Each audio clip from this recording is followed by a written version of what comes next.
আসসালামু আলাইকুম। আপনি কি ভিয়েতনাম শোল মাছ চাষে আগ্রহী? তাহলে ভিডিওটা আপনার জন্য। বর্তমানে দেখা যাচ্ছে ভিয়েতনাম শোল মাছের পোনা বলে আপনাদেরকে দেশি জাতীয় শোল মাছের পোনা দিয়ে দিচ্ছে। সেই ক্ষেত্রে ওই মাছগুলো পুকুরে চাষ করেন অথবা ট্যাঙ্কে চাষ করেন, মাছগুলো খাচ্ছে না, বিশেষ করে মাছগুলো বড় হচ্ছে না, মাছগুলো ঘাটতি হয়ে যাচ্ছে। এরকম সমস্যাটা কী জন্য হয়ে থাকে? আপনাদের বুঝতে হবে ভিয়েতনাম শোল মাছ কাকে বলে। ভিয়েতনাম শোল মাছ হলো যে মাছের পেটের থেকে ইগলিশন দিয়ে অর্থাৎ মাছের রেণুপোনা উৎপাদন করা হয়, বিশেষ করে ওইগুলো হলো ভিয়েতনামি শোল মাছ।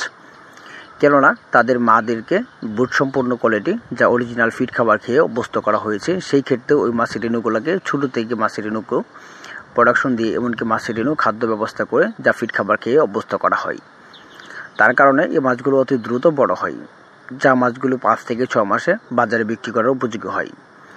তো ভিয়েতনামি শোল মাছের পোনা অবশ্যই আপনারা দেখতে পাচ্ছেন মাছগুলো, এইগুলো ছোটো থেকে মাছের রেণু থেকে মাছের পোনা এইটুক সাইজ আনা হয়েছে, বা এইটুক সাইজের ভিতর নিতে পারবেন। তা না হলে এর থেকে একটু বড় সাইজের মাছের পোনাগুলো নিতে পারেন। বিশেষ করে মাছের পোনাগুলো পুকুরে অথবা যে কোনো জায়গায় চাষ করা যায়, কিন্তু মূল লক্ষ্য রাখতে হবে ভালো পুকুরে প্রতি শতাংশে চাষ করা যায়। ভিয়েতনামি শোল মাছ 300-350 করে পিস করে চাষ করা যায় এককভাবে। ভিয়েতনামি শোল মাছের চাষ বেশিরভাগ এককের ক্ষেত্রেই হয়ে থাকে। তার পাশাপাশি দিতে পারেন কাপ জাতীয় মাছ বা ভ্যারাইটিস মাছের পোনা।